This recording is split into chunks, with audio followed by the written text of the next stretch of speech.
জি এই স্যার। এই জন্যই এই রিডিউসড মানে এনএডিটা আমাদের প্রয়োজন হয়। That's why we need reduced NAD. এই রিডিউসড এনএডি যে ইলেকট্রনগুলোকে ট্রান্সফার করবে,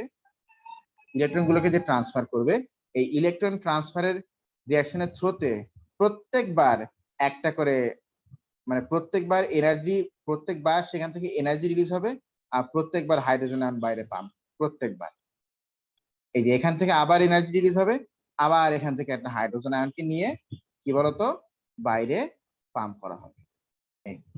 কি ঠিক আছে কিনা বলো? জি স্যার। আচ্ছা, তো তুমি এখন বলতে পারো স্যার তাহলে বাইরেতে এমনি হাইড্রোজেন আয়ন ছিল, তো আরো হাইড্রোজেন আয়ন পাম্প করে আমার লাভটা কি হচ্ছে? What is the benefit? বলতেই পারো তুমি। বেনিফিটটা হচ্ছে দেখো, তাহলে বাইরে কি হাইড্রোজেন আয়নের অ্যামাউন্ট অনেক বেড়ে গেল না বলো?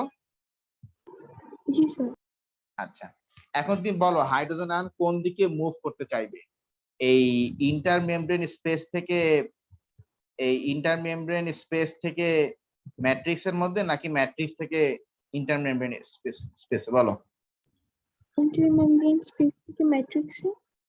ইন্টারমেমব্রেন স্পেস থেকে ম্যাট্রিক্সে। আর ওদের এখানে আসার একটাই পাথওয়ে আছে, সেটা হচ্ছে এই এটিপি সিনথেস, ওদের আর কোনো পাথওয়ে নেই। তো এই হাইড্রোজেন আয়ন গুলো যখন এই এটিপি সিনথেসের মধ্যে দিয়ে যাবে, কি বলতো হাইড্রোজেন আয়ন যখন এটিপি সিনথেসের মধ্যে দিয়ে যখন আসবে ভিতরে, তখন এই এটিপি সিনথেসটা কি হবে? ঘুরবে। মানে হাইড্রোজেন আয়ন গুলো হচ্ছে এই এটিপি সিনথেসকে ঘুরিয়ে ওর ওর মধ্যে দিয়ে মুভ করে চলে আসবে। আচ্ছা, এখন এটিপি সিনথেস তাহলে এটিপি সিনথেস ঘুরছে, এটিপি সিনথেস ঘুরলে বলতো এই এডিপি আর ফসফেটের কি হবে? এটিপি সিনথেস ঘুরলে স্যার এটিপি ফর্ম করবে। রাইট, এই যেভাবে করে এটিপি তৈরি করা হয়। তাহলে রিডিউসড এনএডির কাজ হচ্ছে গিয়ে এই ইলেকট্রন ট্রান্সপোর্ট চেইনের এখানে এসে ইলেকট্রনকে ছেড়ে দেওয়া। বলো কি ছেড়ে দেওয়া? ইলেকট্রনকে ছেড়ে দেওয়া, তাই না? ইলেকট্রন আর হাইড্রোজেনকে ছেড়ে দেওয়া। তো সেই ইলেকট্রন আর হাইড্রোজেন এই ইলেকট্রন ক্যারিয়ারের মধ্যে দিয়ে মুভ করে। ইলেকট্রন ক্যারিয়ারের মধ্যে দিয়ে যখন মুভ করে, তখন এখান থেকে আরো হাইড্রোজেন বাইরে চলে যায়, তাহলে বাইরে এখানে হাইড্রোজেন আয়নের কনসেন্ট্রেশনটা আরো বেড়ে যায়, তাই না? তখন হাইড্রোজেন আয়ন এই ভিতরে আসতে চায়।